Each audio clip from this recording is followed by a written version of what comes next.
Je vais faire une recette avec mon moule en grès de chez Pampered Chef. Alors, vous allez voir, c'est du grès naturel qui vient des États-Unis. Et c'est vraiment une super qualité. Donc, j'aurai l'occasion de vous montrer, de faire un live et de vous rencontrer, même pour faire des recettes ensemble. Ça sera super. Donc là, en fait, je fais une tarte fine. Donc, bon, bah, vous savez que je suis diabétique. Donc moi, j'utilise que de la farine 150, minimum 110. Donc là, je me suis servi de mon Thermomix. Donc je vous mettrai euh, en barre d'infos en bas tout ce que j'ai mis au niveau des grammages, etc. pour faire ma pâte au Thermomix. Sachant que c'est fait en grosso modo 1 minute. Bon là, je savais pas trop au niveau de la farine, donc après vous regardez un petit peu la texture, mais en général la farine blanche, il n'y a pas de problème. Là, j'ai rajouté une cuillère à soupe de farine parce qu'elle n'était pas très malléable. Voilà.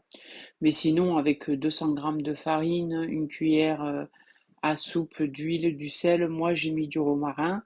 Voilà, votre pâte. Donc moi j'ai mis de la levure hein, parce que c'est une pâte qui va lever un petit peu. Sachant qu'avec les farines complètes, ça lève pas non plus beaucoup, mais en tout cas, il y a 1 heure de levée. Bon, vous voyez, je la prépare pour la mettre dans mon four éteint. Ensuite, j'ai fait donc mes poireaux. Donc j'ai pris 600 grammes de poireaux, j'ai salé, j'ai rajouté à peu près une cuillère à soupe d'huile et je les ai fait cuire. Je crois que c'est 6 minutes, enfin bon, il y a marqué. De toute façon, la recette, elle est sur Cookie Dough, mais moi je l'ai aménagée évidemment bah, comme d'habitude. Hein. Moi je prends une recette et puis après j'en fais ce que je veux. Donc ensuite, bon bah les poireaux, vu moi ils sont congelés, hein, donc il y avait pas mal d'eau. Donc je les ai mis dans une passoire et je les ai bien laissés égoutter. Parce que sinon, effectivement, ça trempe notre pâte. Et c'est vraiment pas le but, sachant qu'avec le grès, de toute façon, il va absorber toute l'humidité. Donc en fait, vous allez avoir que des tartes croustillantes, ça, et la cuisson est vraiment parfaite. Moi, j'ai été bluffée, hein. Donc là, je suis en train d'essayer la marque et vraiment, je suis contente. Donc il me restait quelques oignons rouges, donc j'ai pris la poêle, qui est aussi Pepperette Chef. Alors c'est une poêle où vous pouvez faire, donc je vous ferai une petite vidéo en format Instagram en réel pour vous montrer qu'en mettant des œufs, sans aucun ajout de matière grasse, les œufs carrément ils glissent dessus. Et vraiment, elle aussi, j'en suis vraiment contente. Donc là au début j'ai mis mes oignons et tout sans aucune matière grasse et après j'ai vraiment rajouté un petit peu d'huile pour les faire revenir. Après je les ai rajoutés à mes poireaux, à la crème. Donc j'avais mis, je crois, 100 grammes de crème semi-épaisse allégée, ou pas, hein, ça c'est vraiment comme vous en avez envie. Et la pâte à lever, je crois que je l'ai laissée 1 heure. Donc là j'ai pris mon moule. Alors les moules en grès, il faut toujours les patiner un petit peu, c'est-à-dire moi j'ai mis 2 pieds d'huile, j'ai bien étalé.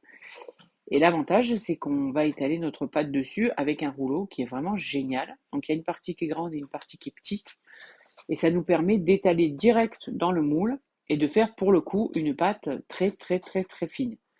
Alors après, quand vous voulez faire les bords, ben, vous le faites avec les petits et ça s'étale à la perfection. Bon, sachant que c'est pas une farine blanche, hein. Avec une farine blanche, ça va être vraiment pas le même rendu.